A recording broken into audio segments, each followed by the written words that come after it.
With the changes to the gate approaching behavior of capital ships and a new large trading ship, I thought it's the perfect time to have a look at the performance of large trading ships in the game version 7.0. Mainly, I was interested in how fast can large trading ships move large amounts of cargo from A to B, which ones give the most performance for their price, how strongly are ship crews and captains influencing their performance, and how large trading ships performing against medium trading ships. For this, I let all the different large trading ships and Barbarossas fly through some sectors and let them perform one dock and one undock maneuver, while taking their times. To be able to compare large trading ships to medium ones, I did the same with the Demeter Vanguard, using a Teladi travel drive. The large trading ships are equipped with Terran travel drives, and some I also tested with Argon and Teladi travel drives, to get a feel for how much better Terran drives are. To learn how fast large trading ships can cross systems, I let ships start in the Pluto system and let them fly to the asteroid belt, while recording a video from which I could take their travel times afterwards. For each ship, their timer started when they jumped into the Neptune system, and it stopped when they reached the asteroid belt. Because they flew through 4 different systems, I divided the times by 4 afterwards, to get a hopefully close enough time to the average they need to fly through each system. From this average, I calculated how long each ship would need to perform trades over different distances, by adding the time they need to enter a system until they are docked at their target station, and the time they need to undock until they exit their starting system. Because all the different trading ships have different cargo capacities and travel speeds, I had to find a value with which I could compare them. For this, I divided each ship's cargo capacity by the time they needed to cross different amounts of systems. So I knew how much cargo each ship could efficiently transport per minute. If we concentrate for now on how fast each ship can transport cargo from A to B with only a 0-star captain and no crew, the Huron E, with its large cargo capacity of 62,000 cubic meters, is able to move the most cargo in a comparable time window, followed up by the Pelican Sentinel, and after that there are a bunch of different ships that performed around the same. Even though the Suyaku Sentinel did pretty well in just crossing systems, in my tests it lost a lot of time in the docking and undocking process, which explains the performance gap compared to the previous 2 named trading ships. Also, its high purchase price worries me, which might mean that I overrated the ship in the past. But before I discuss this, I want to call out the Barbarossa first. Even though it is not defined as a trader, with its high speed it is able to compensate for its relative low cargo capacity of 21,000 cubic meters, and is therefore a good call for speedy deliveries.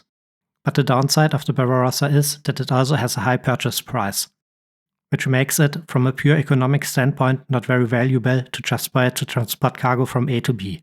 But since it can be really expensive when a large trader is running into pirates, in case we lose the trader, paying the extra money for the Barbarossa could be more relaxing and save money in the long run, since pirates don't go after Barbarossas from what I know. If we now add a 5-star captain and crew, for example to the Suyaku Sentinel, and let it fly the way again, we don't see any difference in the average time the ship needs to cross a system. So crew has no effect when our trader's just flying from gate to gate. But if our fly route includes docking and undocking, depending on the dock's alignment to the gate, we see that the crew and captain's level can save a lot of time. Here we see that adding elite crew reduces the time to 80%, and by changing the captain to a 5-star, the time further reduces. While in the other example with regular crew, we see nearly no difference besides possible random fluctuations. But still, I feel comfortable enough to say that the captain reduces the flight time significantly. Since at this point I would test every ship with different levels of crew and different skilled captains, it would just become too time consuming.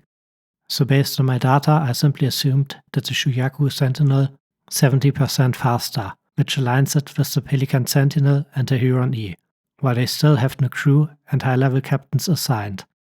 So I would say that crew and high-level captains boosting the performance of large trading ships a lot, but the Huron E and the Pelican Sentinel are still the best performing ships so far.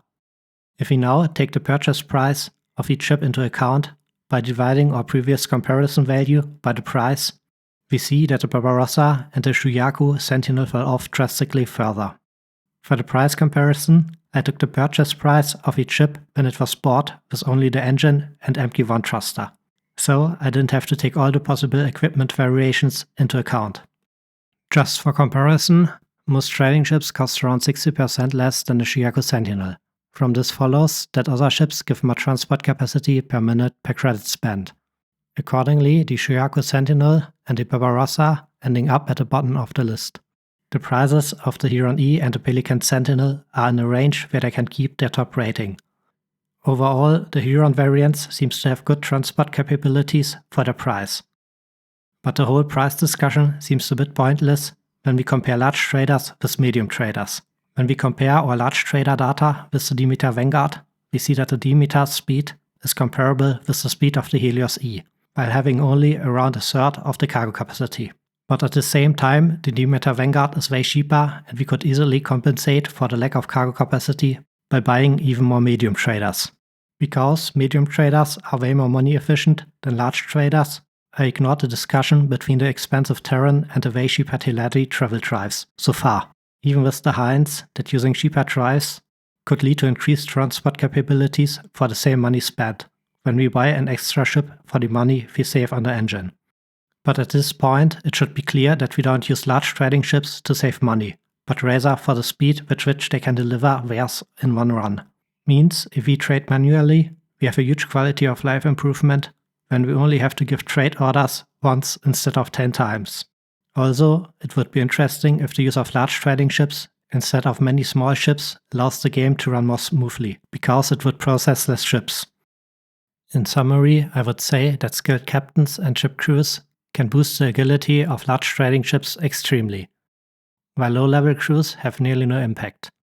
Therefore, especially ships that can hold larger crew numbers should profit a lot from them. However, while large trading ships are just flying from gate to gate, the crew and captain have no effect. The large trading ship that can haul the most cargo over time seems to be the Huron E, followed by the Pelican Sentinel. However, cargo capacities of 62 cubic meters might not always be utilizable, and given the fact that large trading ships compared to medium trading ships aren't price efficient, I would argue that before we buy a large trader, we should ask ourselves which task it has to fulfill. For example, if we don't want to worry about pirates or move cargo amounts of 20,000 cubic meters extremely fast, the Barbarossa seems to be the right choice, if you want to afford its high price. Another example is the use of large transporters as boarding vessels because of their high crew capacity. Here, especially the Shuyaku is often used where the Vanguard variant is slightly faster and carry more marines.